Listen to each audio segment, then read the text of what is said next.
Boa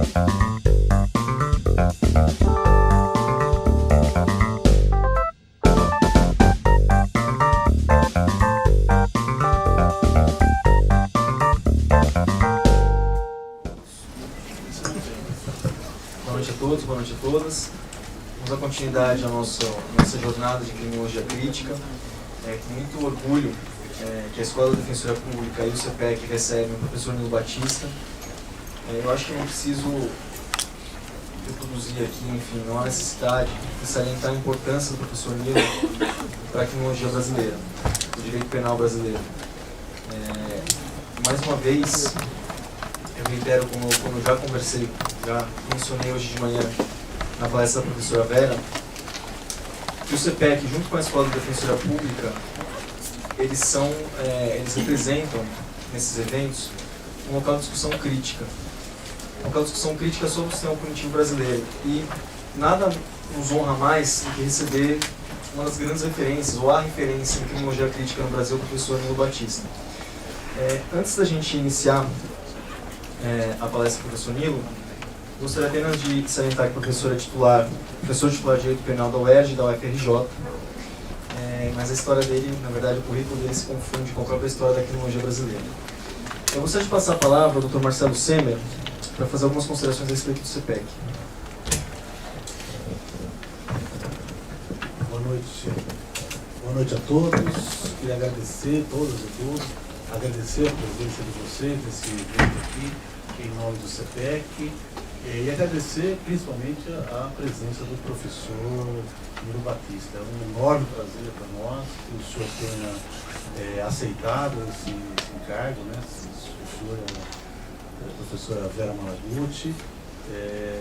Para a gente é uma referência ímpar, seja no direito penal, seja na criminologia crítica, e principalmente nesses momentos aí de absoluto espasmo que nós temos sentido, a desconstrução do nosso Estado democrático. Acho que a sua presença é absolutamente essencial. O professor Maurício disse que não pôde estar aqui, porque fizesse esse agradecimento à sua gentil participação. É isso.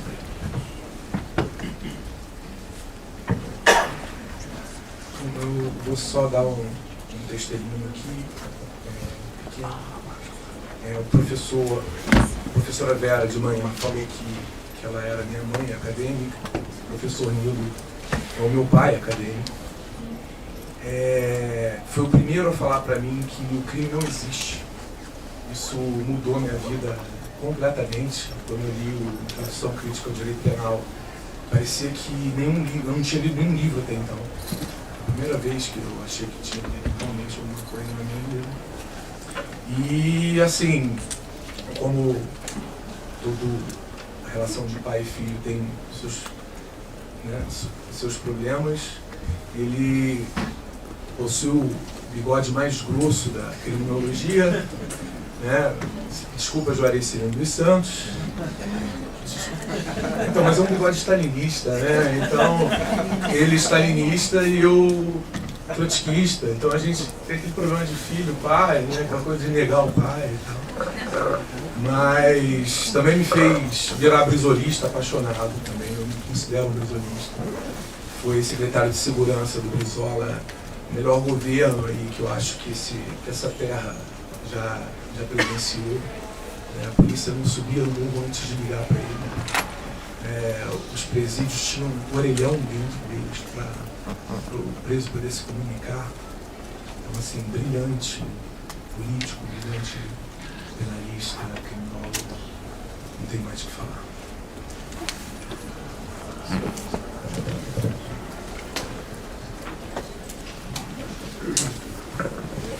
Boa noite a todos. Peço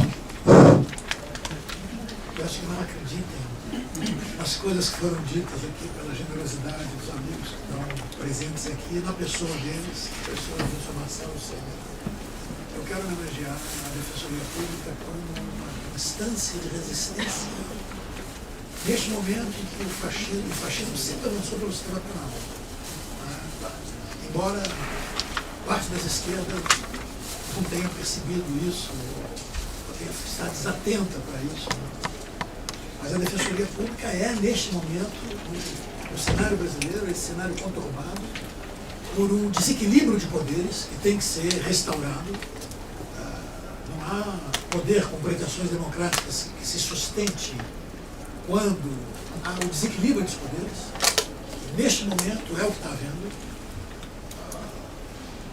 com uma participação fantástica de poder ilegítimo, que é o poder que a mídia tem, que exerce aqui no Brasil implacavelmente, de uma maneira que aqui, o que os telenoticiários fazem nos processos criminais aqui é crime em muitos países europeus. Publicidade opressiva na França, na Áustria, e não tem nenhuma violação de direitos humanos. O assunto já foi à Corte Europeia no caso de um jornalista austríaco, não sei o que, Wolf, no caso do repertório da Corte Europeia de Direitos Humanos. A mídia não tem o direito de discutir publicamente as provas de processo. Está chamando que é um linchamento público, está impondo uma pena infamante. Há uma história das penas infamantes. E eu tenho um orientando hoje que está estudando isso. Estamos estudando juntos. Penas infamantes. Porque parecia que isso era uma coisa pré-moderna, né? Mas está, não é, professor? Restaurada. Está restaurada a pena infamante. E aplicada sem processo de julgamento, por uma suspeita. E está feito um estrago absolutamente irremediável. Então, quero agradecer muito esse convite, me sinto muito à vontade nesse ambiente e quero saudar os companheiros aqui presentes. O reconhecimento, será feita justiça à Defensoria Pública. Quando a história foi escrita, você vai estar num lugar importante e nobre. Tenho também que mencionar que é uma honra para mim estar aqui na Faculdade de Direito da Universidade de São Paulo, junto com Olinda e Nova Recife, precursora, né, dos cursos jurídicos, uma tradição própria, enfim, que deve ser vista, que é instrutiva, que é importante.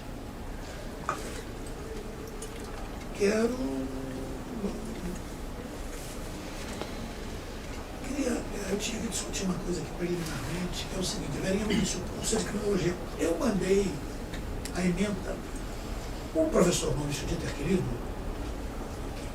é uma satisfação também tê-lo, né, aqui, dando continuidade à edição e tal. Ele tinha dito para mim, o curso que eu tinha trazido era um curso de Direito Penal. Eu tinha feito esse primeiro encontro, sobre o qual eu começo a falar já já, mas tinha preparado de amanhã estritamente sobre teoria do delito. Ora, Verinha me disse, tem muitos inscritos que são de serviço social, tal, e eu preciso de saber. O que eu faço? Eu mantenho uma aula de teoria do delito, o pessoal que não tem formação jurídica vai dormir, vai bocejar logo, é chatice. Então, eu não sei. Isso é uma coisa que a gente podia resolver agora. Saber se eu não tenho, o que eu faço? Porque era um curso de... então eu acho que eu vou ter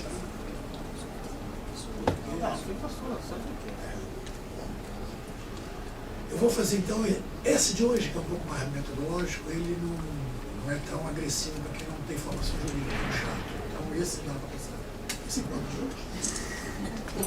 Então vamos a ele. Bom, essa é uma aulinha, esse é um encontro que eu fiz, assim, um pouco inspirado quando eu era jovem. Cheguei no Rio de Janeiro para fazer uma pós-graduação e voltar. Também eu tive o impulso de piano de lecionar na faculdade onde me formei, que persegue todos os bacharéis desde 1827. Aí eu fui fazer um curso no Rio, e lá, bom, conheci.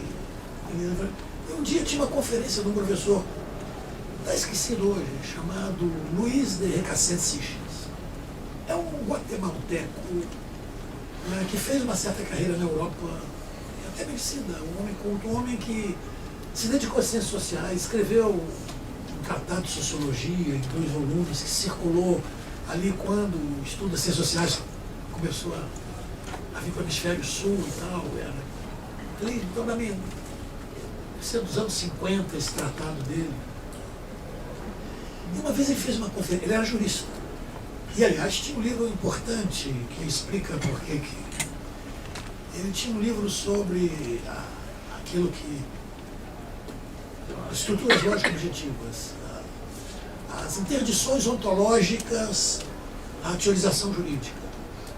Os limites que, ou seja, se o Temer resolver soltar um decreto para que as mulheres deem à luz em 8 meses, em 7 meses, ele tem aí uma resistência, né, na natureza da coisa.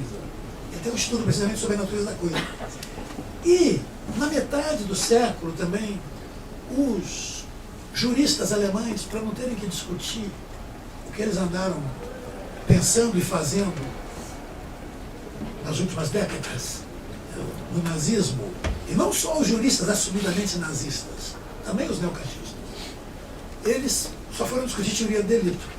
E um ponto de discórdia, quer dizer, um ponto de discórdia grande era o desses limites, né, que foi de onde surgiu a ideia de que existiam limites ontológicos para a construção jurídica, e o recascencistas tinha um livrinho lá que era útil nesse debate jurídico penal, embora não fosse um livro de teoria do direito, não fosse um livro de direito penal.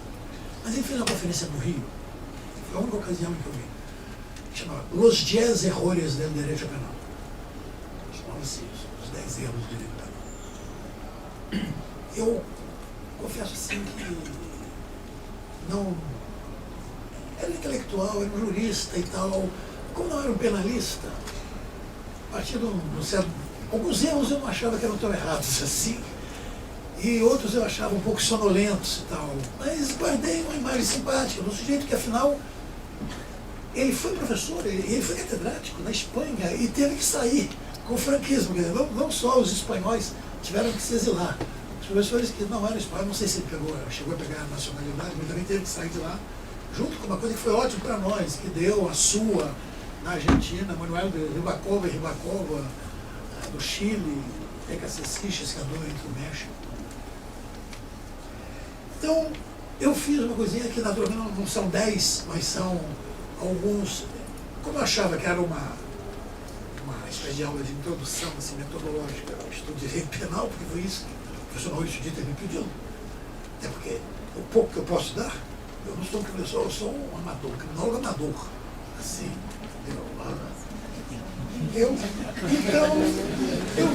aí eu me lembrei de começar com o primeiro erro.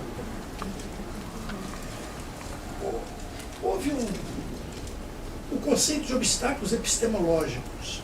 Sobre a teoria do conhecimento, é um sujeito que trabalhou nos anos 30, 40, mas só chamado Gaston Bachelard. Só ficou famoso ali final de 60, no meio de 60, 70, é que ele chega aí teve um momento que ele, quando a minha geração estudava um pouquinho de teoria, epistemologia, era o Gaston Bachelard, que era assim, o Babital. E ele dizia que havia obstáculos ao conhecimento. E ele dizia que o primeiro deles todos, um livrinho de 38, mas que circulou, chamado A Formação do Espírito Científico, ele dizia que o ato de conhecer se dá contra um conhecimento anterior. Isso era um postulado dele absolutamente adequado. E que o primeiro obstáculo é o que ele chamava de experiência primeira, colocada antes e acima da crítica.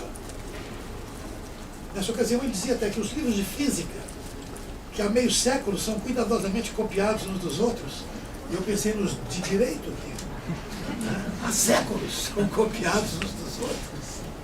Essa experiência primeira. E hoje, o problema principal, quando nós queremos estudar direito penal, eu já estou livre da juventude, já fui jubilado, mas quando a gente quer trabalhar com, enfim, tem aqui vários professores jovens e tal, ensinar direito penal, o primeiro problema é o senso comum criminológico. O primeiro inimigo nosso é o Datena, um Bonner,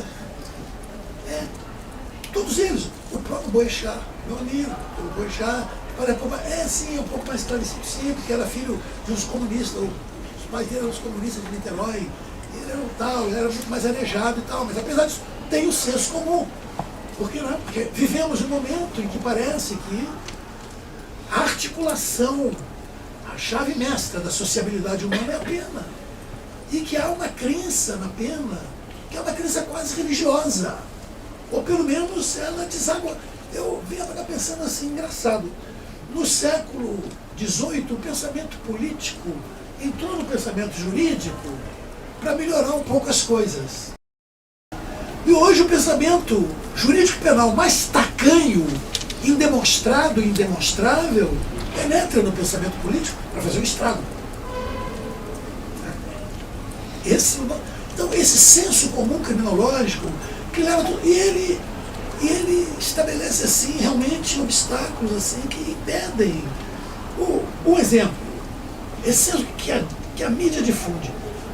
O juiz criminal que vai condenar, ele acha que ele está resolvendo um problema moral, mas se ele verificar que ele está, nesse momento, habilitando o poder punitivo sobre uma unidade de 1.500.000 diretos ou indiretos presos sob vigilância brasileiros, ele está participando de uma ação de governo que ele rigorosamente não vai ter o direito daqui a 10, 15 anos de dizer: eu não sabia, não é possível ser tão burro de não ver, né, que há uma ação, há um encarceramento que não é sequer, que nunca foi compatível. Porque o exemplo, o Loic Vacan demonstrou isso como ninguém, né? Nos Estados Unidos dos anos 90, esses indicadores que são sempre muito inconfiáveis, porque a cifra oculta está fora deles, né? Enfim, a seletividade comum a todo o sistema penal também dá ali um desvio. Mas ficou muito claro que os indicadores, e não por causa de, como é que chamava? Tolerância zero, aquele besterol todo, não por causa daquilo, por causa de vários fatores que eu menciono só dois aqui. Por um problema demográfico, era menos representativa a população entre 15 e 24 anos. E o outro coisa, era uma situação de pleno emprego ali, que valeu ao Clinton, a reeleição e tudo. Olha, você tinha pleno emprego, você tinha você não tinha indicadores assim, homicídio, roubo, latrocínio, não tinha nada. E o encarceramento continuava, porque nesse momento o encarceramento já estava associado ao que Cris chamou da indústria do controle do crime, como está aqui. Um pouco mais resistência, e falando numa coisa na Escola de Defensoria Pública, a vontade para isso, com a resistência, está aqui. E a indústria do controle do crime tem também seus intelectuais, que são os professores de direito penal, que vão repetir na sala de aula as teorias legitimantes da pena, sem base nada na superstição. Então este é o primeiro obstáculo epistemológico, é a compreensão do direito penal, a incorporação do senso comum criminológico, aquela experiência primeira que se referia o Bachelard. Os caras começam a aprender aí. Bom, outra coisa, o segundo, vamos ao segundo. O bacharel em direito,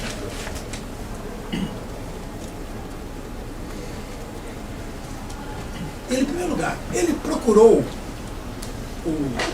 a escola de direito por um motivo parecido, já que ele me disse que tem muitos inscritos de serviço social, né? Por motivos parecidos com os que o assistente social do professor. Ele quer intervir em conflitos. A diferença é que, suponho, o serviço social não está só em conflitos, mas o bacharel, ele procura porque ele vai trabalhar com conflitos. É claro que ele tem que ter uma concepção de sociedade, que ele vai aprender, enfim, nas aulas que ele vai ter, por aqui ele vai fazer. E aí é curioso, se eu pudesse fazer uma distinção assim, uma chave de abóbora para uso dos bacharéis, dos advogados, dos juízes, dos promotores, dos defensores, dos agentes penitenciários, dos delegados de polícia e tal, é o seguinte: nós não podemos incorporar uma teoria social que se apoie na ideia de consenso, uma teoria social de consenso. Nós temos que optar por uma teoria social de conflito. Não precisa ser Marx. Não precisa ser Marx. Marx não precisa. Se quiser, ótimo, bem-vindo. Mas pode ser um Dahrendorf, está de bom tamanho, um Kozeman, um Adorno. É um pensamento social brasileiro. Entendeu? Um São Paulo Neto, meu querido amigo de juventude. Como era o nome? Ramos Rodrigues, sociólogo negro maravilhoso. Poderia ser João Firma, né? Guerreiro Ramos. Em suma, quando existem teorias jurídicas absolutamente fundadas em teorias sociais de consenso. A principal delas, hoje, é um pós-finalismo, um professor alemão chamado Günther Jacobs, que fez uma apropriação de Luhmann, assim, e coisa terrível. Assim, evoca os fantasmas do direito penal nazista. Evoca umas coisas muito ruins. Trabalha como se a sociedade não fosse um espaço de conflito, né, com o qual a advocacia, com a qual a justiça tem que lidar. Né, desde os conflitos individuais, que são, assim, a maioria, ainda que inscritos, né, e, portanto, dependentes, né, das variáveis sociais ali, daqueles atores daquela situação. Mas tem, na justiça do trabalho, frequentemente, conflitos de classe estão colocados ali a partir da sua leitura jurídica. Sempre empobrecidos. Porque uma das artes do pensamento jurídico é empobrecer os conflitos. E ninguém ganha nisso no direito penal. Que, numa palavra, falsidade, estupro, roubo, homicídio, fecha uma história social riquíssima, complexa, multifária, com uma palavra que só é interpretada, só avança, né, na estrutura do tipo legal que prevê aquele crime. E todo o resto está fora do mesmo jeito que numa classificação, acho que vamos falar de classificação aqui daqui a pouco, tudo que não está classificado está fora do conhecimento. Ou tudo que é inclassificável está fora do conhecimento. Bom, quero falar que toda teoria social que apela ao consenso é uma atualização do contrato social. É outra coisa que a gente entra década, entra século, a gente repete nas escolas de direito desde o século XVIII.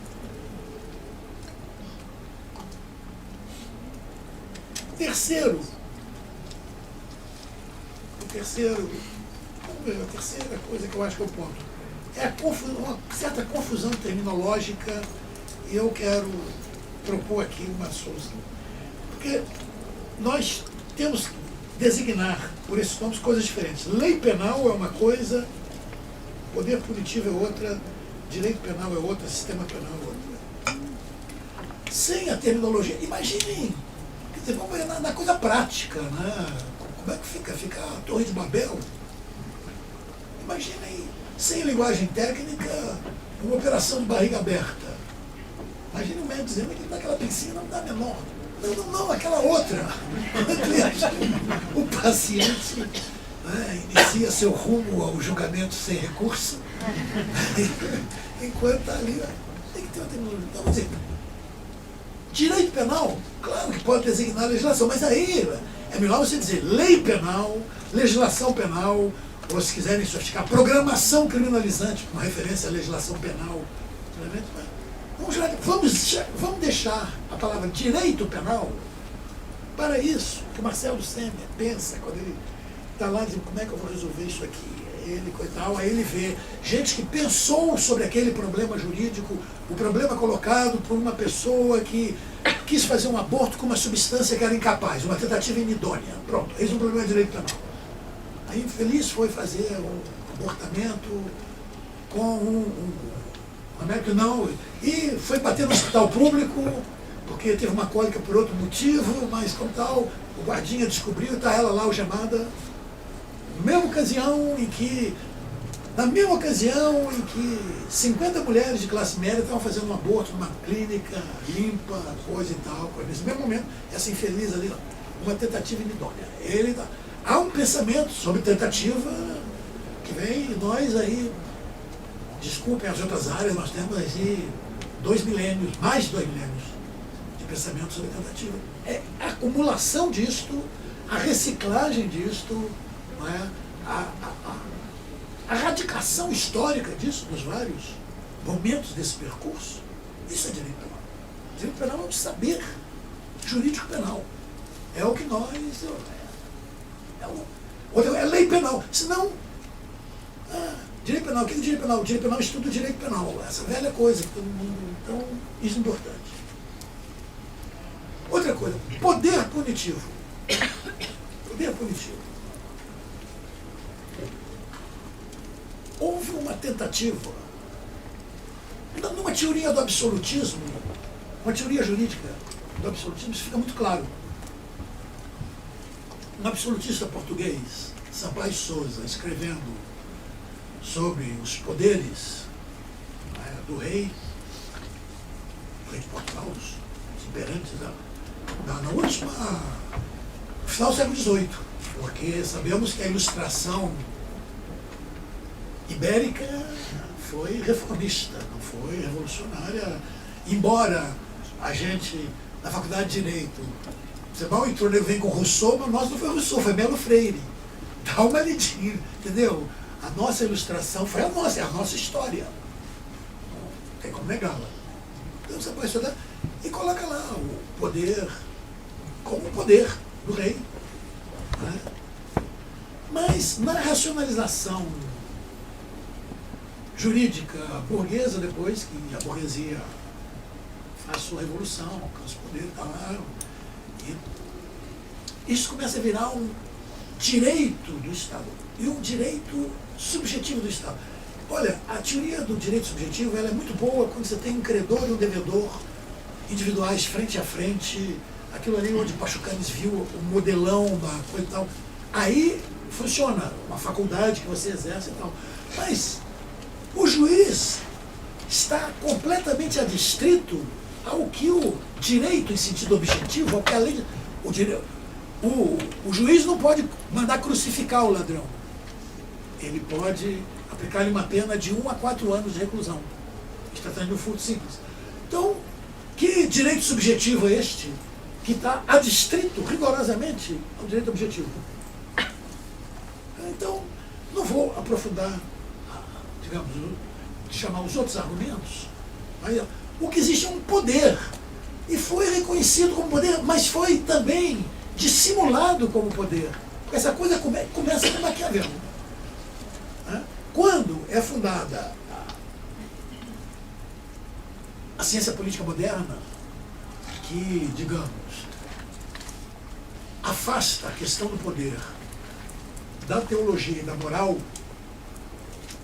e quando se inaugura a questão da pura governabilidade, né, com no início do século, na segunda década do século XVI, com Maquiavel,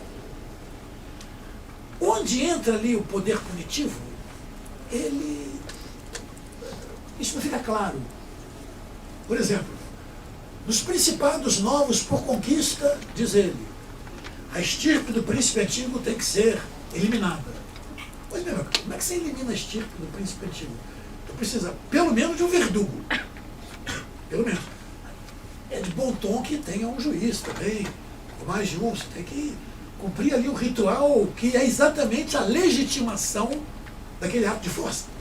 Você matar uma pessoa é sempre um ato de força, em qualquer circunstância. Independente de quem está brandindo o cutelo, ter chapa branca ou não.